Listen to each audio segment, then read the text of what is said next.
So আজকে একটা নতুন ভিডিও নিয়ে চলে এসেছি। আজকের ইংলিশে একটা গুরুত্বপূর্ণ টপিক আমরা ডিসকাস করব। ছোট টপিক কিন্তু ভীষণই গুরুত্বপূর্ণ। দেখো, ইংলিশ যদি কেউ ভালোভাবে শিখতে চায় তার কিন্তু বেসিক জিনিসগুলো সম্পর্কে ভালো ধারণা থাকতে হবে। তো বেসিক জিনিসগুলো সম্পর্কে যদি না ভালো ধারণা থাকে তাহলে কিন্তু ইংলিশে ভালো বেস তৈরি করা সম্ভব নয়। দেখো, আজকের যে টপিকটা নিয়ে আলোচনা করছি সেটা হলো ভার্বের সাথে কখন এস যুক্ত হয়, কখন ইএস যুক্ত হয়, আর কখন আইইএস যুক্ত হয়। ঠিক আছে, এটা তোমরা লক্ষ্য করেছো অনেক সময়। ঠিক আছে, কয়েকটা উদাহরণ দেখো, বোর্ডেই লেখা আছে। আচ্ছা, বোর্ডে যে উদাহরণগুলো আছে সেগুলো লক্ষ্য করো, দেখলে বুঝতে পারবে। এখানে দেওয়া আছে, দেখো, he goes to school, they go to school, I go to school. এখন ব্যাপারটা হচ্ছে যে হির পরে গোজ বসলো, গো ভার্বের সাথে, গো মানে কি যাওয়া, ঠিক আছে, এর সাথে দেখো ইএস যুক্ত হয়েছে। দের পরে দেখো গো বসেছে, এর সাথে ইএস যুক্ত হয়নি কেন, তাই না? এর সাথে ইএস যুক্ত হলো না কেন? আবার দেখো আয়ের পরে শুধু গো বসেছে, তাহলে এর সাথে ইএস যুক্ত হলো না কেন? ঠিক আছে, দেখো ভিডিওটা কিন্তু ভালোভাবে দেখবে, একদম কিন্তু ডিটেলসে আলোচনা করব। এইটুকু বলে দিতে পারি, ভিডিওটা যখন শেষ হবে কোনো সমস্যা থাকবে না। ঠিক আছে, শুধু যেটা বলছি সেটা মন দিয়ে দেখতে হবে। তো ব্যাপারটা কি, দেখো, হির পরে গোস বসেছে, দের পরে গো বসেছে, আয়ের পরে গো বসেছে। ইংলিশে তোমরা পার্সন নিশ্চয়ই জানো, first person, second person, third person. ঠিক আছে, ফার্স্ট পার্সন কোনটা? আমি, আমরা, আই, উই। সেকেন্ড পার্সন কোনটায়? ইউ, ইউ মানে তুমি এবং ইউ মানে তোমরা। ঠিক আছে, আর থার্ড পার্সন সে, তাহারা, বাকি যা কিছু আছে, বই, খাতা, পেন্সিল, যা কিছুই আছে সব কিছুই হচ্ছে থার্ড পার্সন। এবার আসছি নাম্বার। নাম্বার মানে কি? নাম্বার মানে হচ্ছে বচন। একটা হচ্ছে সিঙ্গুলার নাম্বার, এক বচন, আর একটা হচ্ছে প্লুরাল নাম্বার মানে হচ্ছে বহু বচন। সিঙ্গুলার বলতে কি? কোনো জিনিস একটা বোঝাবে, সেটা ব্যক্তি হতে পারে, বস্তু হতে পারে। আর প্লুরাল বলতে কি? একের বেশি বোঝাবে, সেটা দুটোও হতে পারে।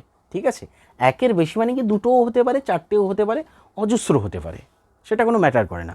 ঠিক আছে, এবার দেখো, বুক যখন বলছি বই, তখন সেটা একটা বইয়ের কথা বলছে, সেটা সিঙ্গুলার নাম্বার। আর বুকস যখন বলছি সেটা কি হয়ে যাচ্ছে? একের বেশি বই, বইগুলি, তখন কি হয়ে যাচ্ছে? সেটা প্লুরাল নাম্বার হয়ে যাচ্ছে। মনে করো আমি বলছি ক্যাট, ক্যাট মানে বিড়াল। ওকে, এবার যখন ক্যাটস মানে বিড়ালগুলি, ওর সাথে যখন এস যোগ হয়ে যাচ্ছে তখন কি বিড়ালগুলি মানে প্লুরাল নাম্বার, বহু বচন হয়ে যাচ্ছে। এইটুকু ক্লিয়ার? তাহলে দেখো, যাদের পার্সন আর নাম্বার ক্লিয়ার হয়ে গেল, অর্থাৎ এই দুটো জিনিস যাদের ক্লিয়ার হয়ে গেল, এবার তোমরা বুঝতে পারবে যে কেন এস বাই এস যুক্ত হয়েছে।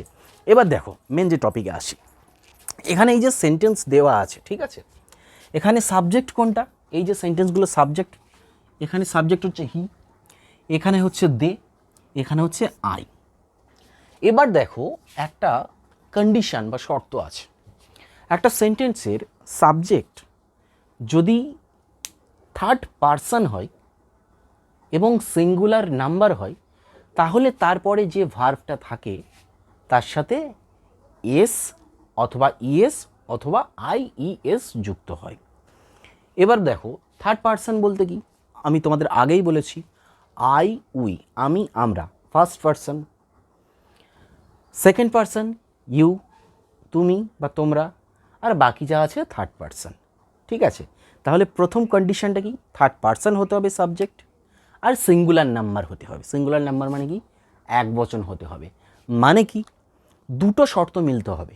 ঠিক আছে, মানে যেমন দেখো, প্রথমত সাবজেক্টটাকে থার্ড পার্সন হচ্ছে এবং সিঙ্গুলার নাম্বার হচ্ছে, দুটো শর্ত মিলে তবেই ভার্বের সাথে এস অথবা ইএস অথবা আইইএস যুক্ত হচ্ছে। ঠিক আছে, এবং পরে এবার আমি ডিটেলসে বলবো কোন ক্ষেত্রে এস যুক্ত হচ্ছে শুধু, কোন ক্ষেত্রে ইএস যুক্ত হচ্ছে, আবার কোন ক্ষেত্রে আইইএস যুক্ত হচ্ছে। ঠিক আছে, এবার দেখো ব্যাপারটা কি হচ্ছে। দেখো এখানে যে উদাহরণগুলো দেওয়া আছে, তুমি দেখো প্রথমে দেওয়া আছে হি গোস টু স্কুল। ঠিক আছে, সে স্কুলে যায়। আচ্ছা, প্রথমে দেখো এখানে যে দুটো শর্ত আমি বলেছি, দুটো শর্ত মিললে তবে ভার্বের সাথে এস, ইএস বা আইএস যুক্ত হবে। প্রথমে দেখো, প্রথমে শব্দটা কি বলেছি, প্রথমে যে কন্ডিশনটা আমাদের কী ছিল, যে সাবজেক্টটা থার্ড পার্সন হতে হবে, তাই তো? তা হিটা কি থার্ড পার্সন? হ্যাঁ, অবশ্যই হিটা থার্ড পার্সন। ঠিক আছে, সেকেন্ড একটা শর্ত মিলেছে। ঠিক আছে, সেকেন্ড এটা কি সিঙ্গুলার নাম্বার? অবশ্যই সিঙ্গুলার নাম্বার। হি মানে সে মানে একজন বোঝাচ্ছে। দেখো তাহলে দুটো শর্ত মিললে, মানে দেখো এক হাতে তো তালি বাজে না, দেখো এই হাত আর এই হাত যখন দুটো মিলে যাচ্ছে তখন তালি হয়ে যাচ্ছে, ঠিক আছে? ঠিক তেমনই যখন দুটো শর্ত মিলে যাচ্ছে তখন ভার্বের সাথে এস, ইএস অথবা আইইএস যুক্ত হচ্ছে, ঠিক আছে?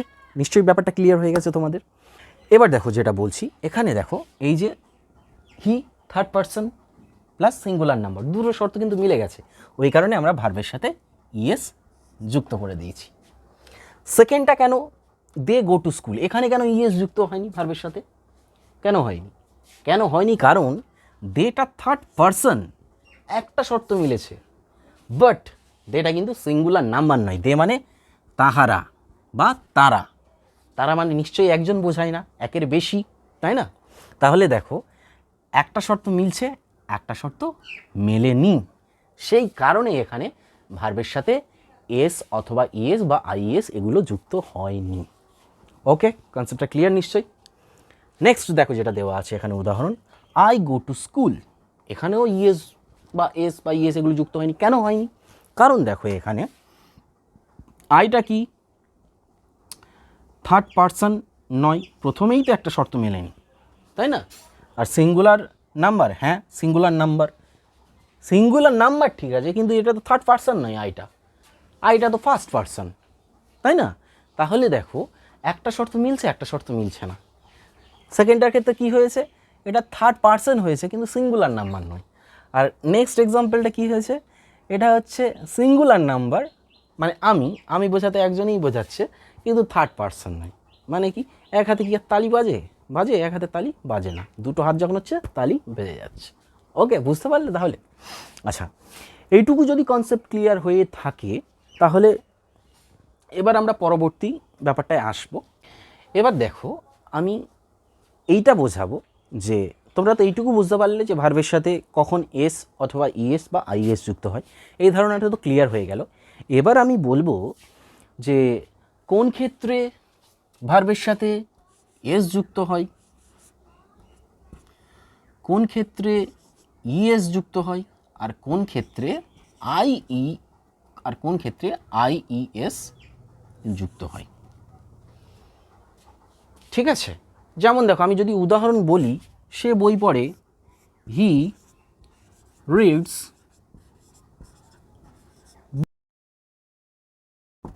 তাহলে দেখো আগের বারে যে উদাহরণ দিলাম সে স্কুলে যায়, সেখানে কিন্তু ইএস যুক্ত হয়েছিল, এখানে দেখো শুধু ইএস যুক্ত হয়েছে, তাই না?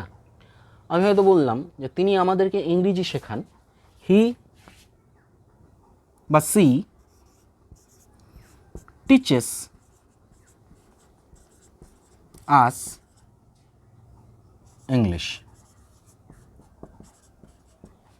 এক্ষেত্রে দেখো আবার ইএস যুক্ত হয়ে গেছে, উপরে দেখো ইএস যুক্ত হয়েছে, নিচে আবার ইএস যুক্ত হয়েছে, তাই না?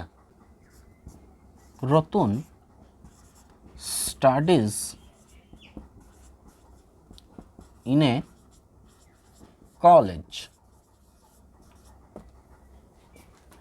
এটা একটা এক্সাম্পল হলো, ঠিক আছে?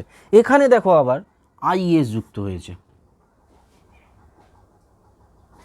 দেখো প্রথমটা এস যুক্ত হচ্ছে, পরেরটা দেখো ইএস যুক্ত হচ্ছে ভার্বের সাথে, শেষে দেখো আবার আইএস যুক্ত হচ্ছে। এমন কেন হচ্ছে, মানে বিভিন্ন ক্ষেত্রে বিভিন্ন কেন যোগ হচ্ছে, সেইটাই আমরা জানবো এবার, ঠিক আছে? প্রথমে আমরা জানবো যে ভার্বের সাথে ইএস কখন যুক্ত হয়। ভার্বের সাথে কখন ইএস যুক্ত হয়, দেখো ভার্বের সাথে কখন ইএস যুক্ত হয় এই নিয়মটা আমরা জানবো। দেখো ভার্বের সাথে ইএস তখনই যুক্ত হয় যখন কোনো ভার্বের শেষে ও থাকে,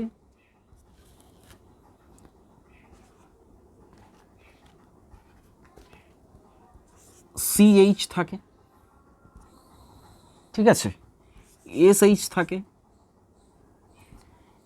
এস থাকে,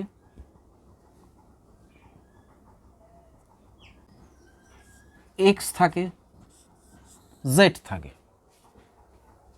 দেখো এইগুলো যখন কোনো ভার্বের শেষে থাকবে তার সাথে তখন কি হবে, এই ইএসটাই যুক্ত হবে। বোঝা গেল? যেমন দেখো আমি তোমাদের একটা উদাহরণ দিয়ে বলে দিচ্ছি। দেখো এখানে আগে যেমন বললাম he goes through school, he goes to school, সে স্কুলে যায়। এখানে ভার্বের শেষে দেখো ও ছিল, এই কারণে এখানে কি যুক্ত হয়েছে, ইএস যুক্ত হয়ে গিয়েছে। ঠিক আছে, এখানে ভার্বের শেষে ও ছিল, ইএস যুক্ত হয়ে গিয়েছে। ঠিক তেমন যদি ডু থাকে তার সাথে কি হবে, ইএস হয়ে যাবে, গিয়ে ডাজ হয়ে যাবে। ঠিক আছে, এবার দেখো আবার কি, যদি বলি সি ওয়াশেস ক্লোথস, এখানে দেখো ওয়াশ, ঠিক আছে, এই যে এস এইচ আছে, এই যে এস এইচ আছে, ঠিক আছে, ওই কারণে দেখো এর সাথে ইএস যুক্ত হয়ে গেছে। ঠিক আছে, দেখো এস এইচ আছে। বা যদি এখানে ক্যাচ থাকে কোনো শব্দ, তাহলে এর সাথে কি হয়ে যাবে, যেহেতু শেষে সিএইচ আছে তাই জন্য এখানে ইএস যুক্ত হয়ে যাবে। ঠিক আছে, বা এখানে যদি টাচ থাকে তাহলে কি হবে, এর সাথে ইএস যুক্ত হয়ে যাবে। ঠিক আছে, ঠিক তেমনই যদি এখানে মনে করো পাস আছে, পাস, ঠিক আছে, আমি কি বলেছি, যদি এসএস থাকে তাহলে এখানে ইএস যুক্ত হয়ে যাবে, পাসেস। আর কি বলেছি, যদি শেষে এক্স থাকে, মনে করো এখানে এফ আই এক্স আছে, এর সাথে কি যুক্ত হয়ে যাবে, ইএস যুক্ত হয়ে যাবে। জেড বলেছি, মনে করো এখানে বাজ, তাহলে কি হবে, ইএস হয়ে যাবে। হলো, ক্লিয়ার হলো যে কখন ইএস কোন ক্ষেত্রে হচ্ছে, যখন ভার্বের শেষে ও থাকছে, সিএইচ থাকছে, এসএইচ থাকছে, এসএস থাকছে, এক্স থাকছে, জেড থাকছে, এগুলো যখন কোনো ভার্বের শেষে থাকছে সেক্ষেত্রে তার সাথে ইএস যুক্ত হচ্ছে। এবার আমরা আসবো যে কখন আইইএস যুক্ত হয়, এই টপিকটাতে আমরা আলোচনা করব।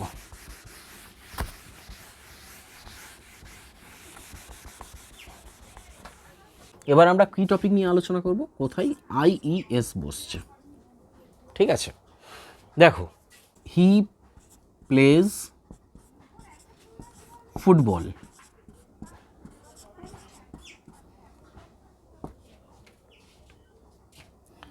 আর সি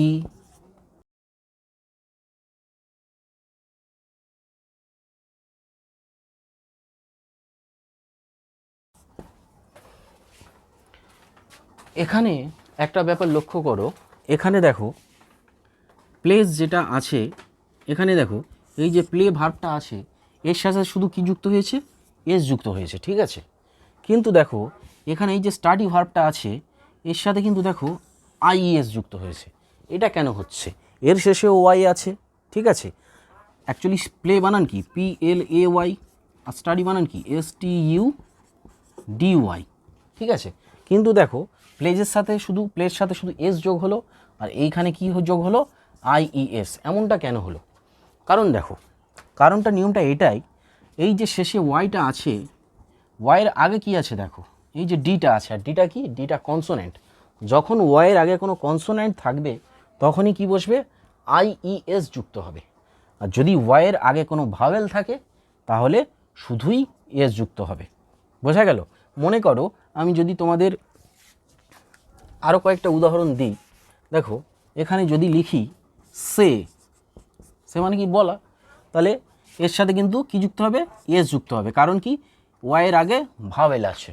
ঠিক আছে, মনে করো এখানে পে, তাহলে এর সাথে কি শুধু এস যুক্ত হবে, কারণ কি ওয়াইয়ের আগে ভাওয়েল আছে।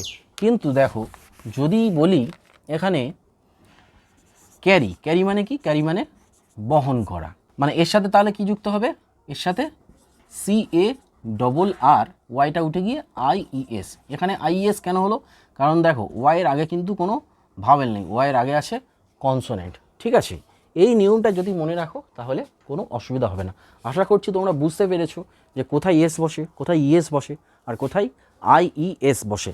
নিশ্চয়ই কনসেপ্টটা তোমাদের ক্লিয়ার হয়ে গেছে, তাই না?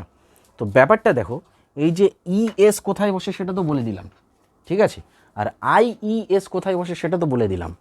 তো এইগুলো বাদ দিয়ে বাকি যা কিছু আছে সব জায়গায় এস বসবে। ঠিক আছে, আশা করছি তোমাদের কনসেপ্টটা একদম ক্লিয়ার হয়ে গেছে। যদি কোনো রকম ডাউট থাকে তোমরা অবশ্যই আমাকে যেখান থেকে এই ভিডিওটা দেখো আমাকে কমেন্ট সেকশানে একটা কমেন্ট করতে পারো, ঠিক আছে? আর এই ধরনের যদি ভিডিও পেতে চাও অবশ্যই তোমরা যদি ফেসবুক থেকে দেখে থাকো বা যদি ইউটিউব থেকে দেখে থাকো সেটা চ্যানেলটিকে সাবস্ক্রাইব করো, আর যদি ফেসবুক থেকে দেখে থাকো অবশ্যই পেজটিকে ফলো করে দিও।